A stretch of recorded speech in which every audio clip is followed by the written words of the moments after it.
नमस्कार, आप देख रहे हैं न्यूज हाट। मैं हूं आपके साथ रितेश शर्मा। सत्ता साजिश और सियासत कार्यक्रम में आपका फिर से एक बार बहुत बहुत स्वागत है। बिहार में मुख्यमंत्री का चेहरा कौन होगा, इसको लेकर के मंथन खूब चल रही है। और इस बीच भाजपा के कुछ नेता जो है नागपुर की परिक्रमा कर रहे हैं, यानी कि आरएसएस के द्वार पहुंच गए नागपुर में, यानी हेडक्वार्टर में। अब कहा यह जा रहा है कि बिहार की सत्ता की चाबी अब आरएसएस हेडक्वार्टर में है, यानी वहीं से अब तय होगा कि बिहार का मुख्यमंत्री कौन बनने वाला है। तो कौन कौन नेता वहां पहुंचे थे, इस पर हम चर्चा करेंगे। इसके साथ ही साथ मोकामा के विधायक अनंत सिंह की भी चर्चा करेंगे। दरअसल मोकामा में आज जो है बुलडोजर चल गया है। बुलडोजर चला है, लगभग 40-50 घरों पर चल गया है। अनंत सिंह जो वहां के विधायक हैं, उनके आश्वासन के बावजूद वहां पर बुलडोजर चला है। तो सरकार की बड़ी कार्रवाई है। आखिर क्या कुछ वहां पर हुआ है, इन तमाम मुद्दों पर हम चर्चा करेंगे। और साथ जुड़े हैं न्यूज हाट के managing editor Ajay Kumar Mishra sir और अस्मी सराफ है। सर, शुरुआत करते हैं। आरएसएस हेडक्वार्टर जो है वहां पर बिहार की सत्ता की चाबी है, वो कैसे हम समझे? देखिए, इस बार जो है मुख्यमंत्री जो भी बन रहा है भाजपा का, चाहे मध्य प्रदेश में हो, राजस्थान में हो, है ना, चाहे आपको छत्तीसगढ़ में हो, इन लोगों को जो देखिए नए जो चेहरे बने हैं, चाहे उड़ीसा पे, सब के सब जो है आरएसएस की सहमति से बन रहा है।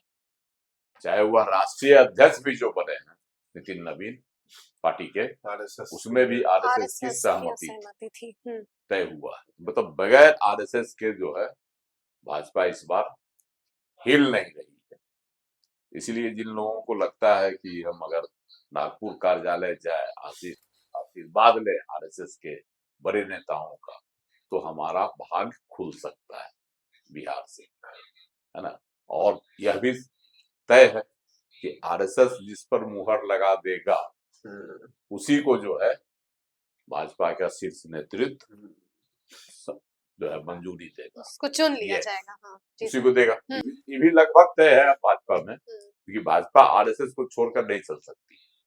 चलेगी तो उसकी जो स्थिति हुई है लोकसभा चुनाव में, 2024 के लोकसभा चुनाव में, तो वो इसलिए वह भी अब फूंक फूंक कर कदम उठा रही है भाजपा के। तो इसलिए जो है इसमें बिहार से कुछ लोग हैं जो आरएसएस का जो मुख्यालय है वहां गए, वहां जो है आरएसएस के प्रमुख से आशीर्वाद लिए। अब उनके भाग का पिटारा खुलता है कि नहीं खुलता है नहीं कहा जा सकता, लेकिन गए हैं। और इस दरमियान गए हैं जब मुख्यमंत्री का बिहार में चयन होना है। अब भाजपा के हाथ में जो है सत्ता आएगी। अभी तक भाजपा जो है अपने कंधे पर नीतीश कुमार को लेकर चल रही थी, है ना। तो एक तरह से कहिए तो नीतीश कुमार को ढो रही थी, लेकिन अब खुद जो है दौड़ने की स्थिति में, इसलिए चाह रही है कि ऐसा चेहरा दे जो सर्वमान्य हो, नीतीश कुमार को भी स्वीकार हो, है ना। आज जो है भाजपा के राष्ट्रीय अध्यक्ष नितिन नवीन ने क्या कहा था पटना के कार्यक्रम में, जहां समृद्धि यात्रा के समापन हुआ बापू सभागार में, उन्होंने क्या कहा कि मुख्यमंत्री नीतीश कुमार के नेतृत्व में बिहार जो है ऐतिहासिक प्रगति किया सभी क्षेत्रों में, और आगे भी इनका जो है मार्गदर्शन लिया जाएगा, है ना, सरकार लेते रहेगी। इसका मतलब है कि नीतीश कुमार को भी भाजपा छोड़ना नहीं चाह रही। इसके पीछे मजबूरी जो हो, उसकी मजबूरी है नीतीश कुमार जी का 16% वोट, जो 2005 से लेकर 2025 तक उनके साथ इंटैक्ट रहा, एकदम जुड़ा हुआ है, कहीं से उसमें छीजन नहीं हुआ। तो इसलिए है कि 16% वोट रहेगा, तभी हम बिहार की सत्ता में रह सकते हैं। और वह वोट भी जो है तो अब उसमें जो वोट है उसका वह है गैर ज्यादा पिछड़ी जाति, है ना, उसके अति पिछड़ी जाति और दलितों का, खास करके महादलितों का वोट है उसमें। इसलिए भाजपा चाहती है कि यह वोट धीरे धीरे मेरे साथ जुड़े और मेरी सरकार यहाँ मजबूत हो, जैसे उत्तर प्रदेश में उसने किया, उसी तरह की रणनीति यहाँ भाजपा अपना रही। इसलिए नीतीश कुमार को भी नहीं छोड़ेगी। भाजपा के राष्ट्रीय अध्यक्ष नितिन नवीन ने आज कह भी दिया, अभी तक तो नेता बोलते थे, अब पार्टी के जब राष्ट्रीय अध्यक्ष बोल दिए तो इसका मतलब है कि नीतीश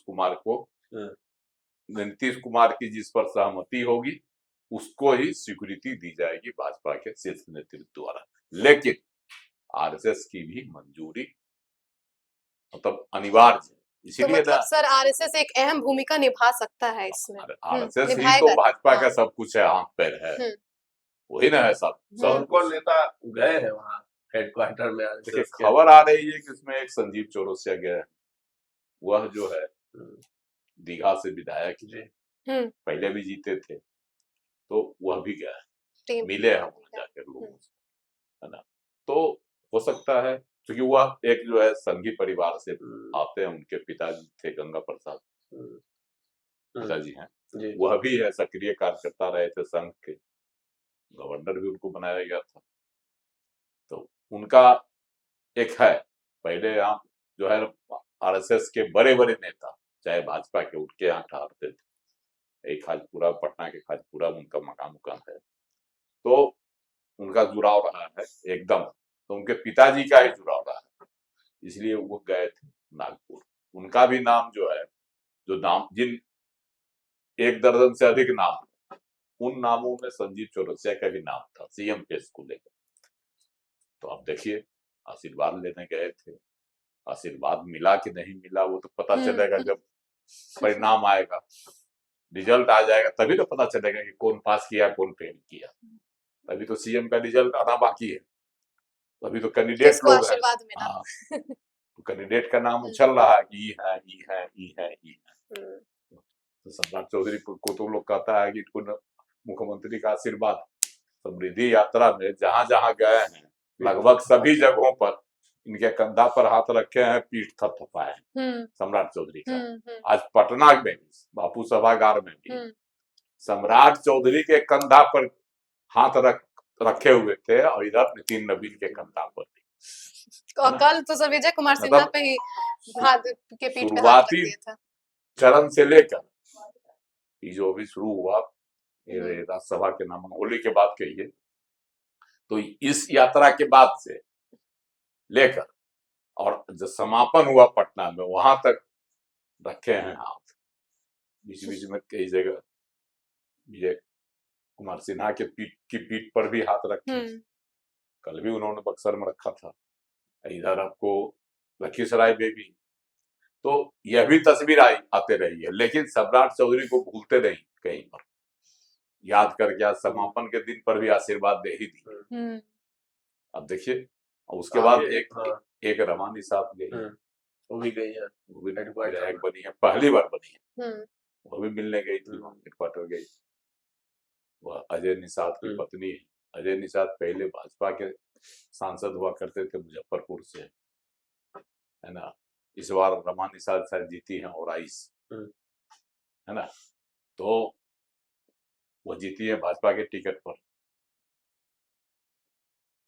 और अजय निषाद 24 का लोकसभा चुनाव दूसरी पार्टी के टिकट पर लड़ गए थे, भाजपा से निकल गए थे, लेकिन बावजूद इसके रमा निषाद का संघ के कार्यालय में जाना, वहां नागपुर जाकर आशीर्वाद ले रहा है, यह भी एक बड़ा रहस्य बना हुआ कि भाजपा आरएसएस आशीर्वाद देगी।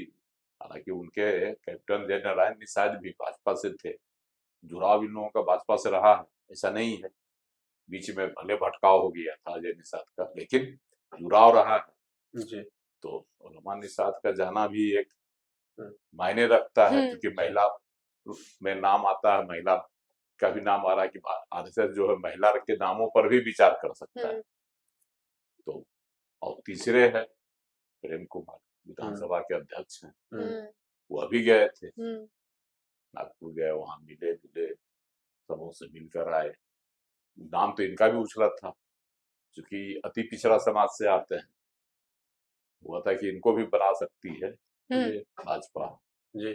तो इन लोगों ने जाकर मिला, इनका आशीर्वाद लिया। अब देखिए आरएसएस का आशीर्वाद किसको मिला। इन लोगों को भेजा भी गया हो सकता है हेडक्वार्टर में, खुद से तो नहीं खुद से तो नहीं गए होंगे, उनको भेजा गया होगा, कहीं न कहीं कुछ तो निर्देश मिला होगा तभी गए होंगे ये लोग आरएसएस मुख्यालय। ये कैसे मान लिया जाए कि जो बिहार की सत्ता की चाबी है वो आरएसएस हेडक्वार्टर में ही है? देखिए आरएसएस तो तय करता है कहीं का, वो सामने नहीं आता, फ्रंट लाइनर नहीं होता है, बैक जो है ना बैक प्लेयर होता है। जैसे नाटक में देखते हैं एक पर्दे के पीछे से बोलते रहता है, बोलता है ना जी, और आगे जो है कलाकार उसका उच्चारण करता है आरएसएस भाजपा की वही पीछे से जो वो बोलेगी वही जो है मंच पर, समझ गए, कलाकार बोलेगा तो भाजपा जो है स्टेज पर वही बोलेगी जो आरएसएस पीछे से बोल रहा है। इसे तो बोल रहे हैं कि चाबी आरएसएस के पास है। चलिए मोकामा की बात कर लेते हैं। आनंद सिंह ने आश्वासन दिया था कि बुलडोजर नहीं चलेगा।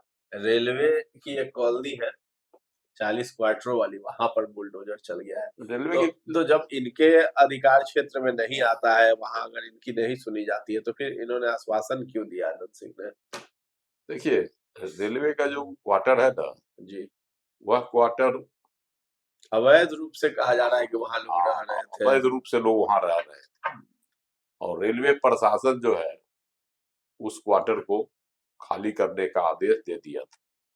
समझे, आनंद सिंह को जब इस पर आक्षेप किए थे, लोग रह रहे थे उसमें, रिटायर्ड कर्मचारी ही थे, लेकिन उसको रेलवे ने खाली कर तोड़कर जो है वहां फिर नया निर्माण होगा, यही प्रक्रिया थी।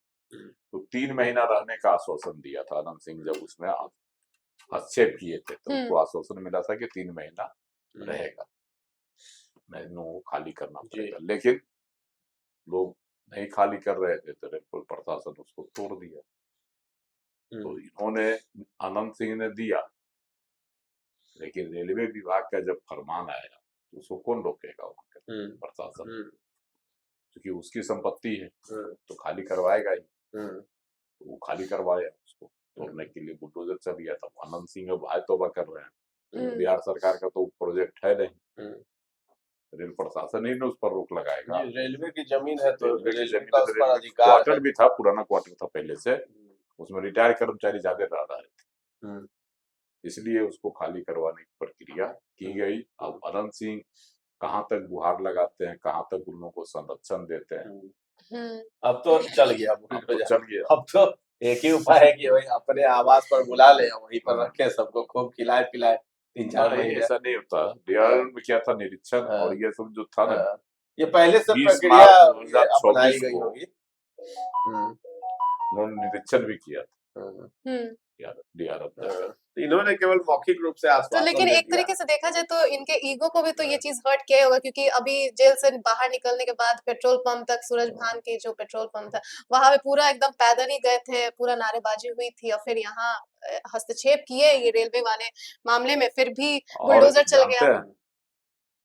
आज कल जो सुबह मिले थे लोग पीड़ित परिवार, और आनंद सिंह ने आश्वासन दिया था कि अभी आप लोग रहिए 3 महीना, लेकिन आज सुबह सुबह जो है रेलवे का बुलडोजर पहुंच गया और सबों को तोड़ने लगा। तो अवैध रूप से जब रह रहे थे, स्वाभाविक है उसको तोड़ेगा, रेल प्रशासन खाली करवाएगा, उसकी जमीन है तब।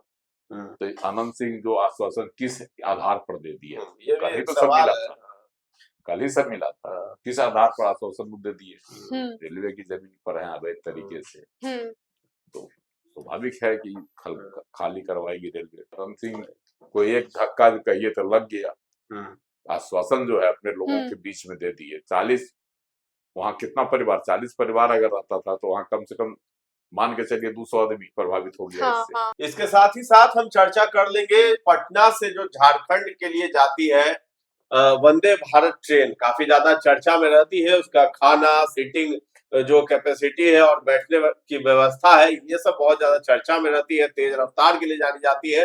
लेकिन अब एक और चीज के लिए जानी जाने लगी है। दरअसल वंदे भारत में ऐसा खराब खाना यात्री को परोसा गया जिसकी शिकायत यात्री ने कर दी, और रेलवे की तरफ से बड़ा एक्शन ले लिया गया है, तो क्या हुआ एक्शन लिया गया है, क्या हुआ है सर, क्या मामला है? देखिए, पटना से टाटा नगर जा रही थी ट्रेन वंदे भारत, गाड़ी संख्या है 21,896 ट्रेन संख्या। तो उसमें जो जा रहे थे तो खाना जो दिया गया, ट्रेन में दिया जाता है खाना जी, उसमें एक यात्री को कीड़ा मिल गया। ये घटना है 15 मार्च 2024 की जी, तो घटना जब कीड़ा मिल गया तो शिकायत की, तुरंत शिकायत जब की गई उसके प्रमाण के साथ, है ना, तो रेलवे और ने तुरंत जो है एक्शन में आ गया रेल मंत्रालय और कार्रवाई शुरू हो गई। और IRCTC वह भी संज्ञान लिया इस पर तुरंत। तो जो खाना देता था ठेकेदार उस पर 50 लाख का जुर्माना लग गया और आगे से उसकी जो उसका जो लाइसेंस होता है वो भी खत्म कर दिया। और दूसरी बात, IRCTC पर भी 10 लाख का जुर्माना लगाया गया रेल मंत्रालय के द्वारा कि आप जो है निगरानी नहीं करते हैं। क्योंकि देखिए गुणवत्ता युक्त खाना देने की बात उसमें भी वंदे भारत में इसी तरह से अगर राजधानी एक्सप्रेस में दे दिया जाए खाना का खराब, तो ये आम बातें अब हो गई थी। तो ये चीज अच्छा बात है ना सर कि मतलब रेलवे प्रशासन अब सख्त हो गया है ऐसे मामले को लेकर और लोगों के बारे में सोच रहा है, अपने पैसेंजर्स के बारे में सोच रहा है कि उनको किस तरीके का खाना परोसा जा रहा है, उनके हेल्थ को लेकर सोच रहे हैं ये लोग। तो इस बार जो लगा है दंड, तो ये इससे सबक लेगा जो भी प्रीमियम ट्रेनें उसमें जो दिया जाता है खाना तो उसका निःशुल्क तो मिलता नहीं है, शुल्क उसका पैसे लिए जाते हैं, पैसे लिए जाते हैं और गुणवत्ता युक्त खाना देने की बात है। लेकिन जो उसके कॉन्ट्रैक्टर होते हैं या जो उसके ये क्या कहे जो जो व्यवस्था करते हैं खाना का जो आपूर्ति करते हैं उन लोगों की भी जवाबदेही बनती है ना कि गुणवत्ता युक्त खाना दे, किसी तरह का कोई उसमें शिकायत नहीं आए। लेकिन यह तो बड़ी घटना होगी ना। राइट है सर, कीड़ा उसको सही खाना मिले, अच्छा खाना कीड़ा की तस्वीर सहित हुआ जो है तस्वीर दे दिया था। 10 दिन में ही कार्रवाई हो गई। 15 तारीख की घटना, 25 तारीख को कार्रवाई हो गई। तो यह जो है एक यात्रियों के लिए अच्छी खबर है। जुर्माने की राशि किसके पास जाएगी? रेलवे मंत्रालय देगा। यात्री को कोई फायदा, मतलब केवल कार्रवाई हुई, उसे भी कुछ पैसे मिलने चाहिए। आगे जो है ना इस पर जो है जो भी है जिस भी ट्रेन में जो प्रीमियम ट्रेनें उसमें जो है दिया जाएगा गुणवत्ता युक्त खाना देने की जो अब सबक ले लेगा लोग जो ठेकेदार होते हैं। हाँ, एक कड़ा एक्शन लिया गया है। ये लापरवाही आगे न देखने को मिले इस तरह की लापरवाही। और केवल वंदे भारत ही नहीं और भी ट्रेनों में इस तरह की लापरवाहियां जो है सामने आती रहती है। तो इस पर रोक लगाने की मतलब करनी चाहिए, कार्रवाई वगैरह इसी तरीके से होती रहनी चाहिए। तो इसके साथ ही साथ हम बात कर रहे थे मोकामा में बुलडोजर चला है। अनंत सिंह ने किस आधार पर आश्वासन दिया? रेलवे कॉलोनी है, अवैध रूप से वहां क्वार्टर में लोग रह रहे थे और भी झुग्गी झोपड़ी बना करके, तो वहां बुलडोजर चला है।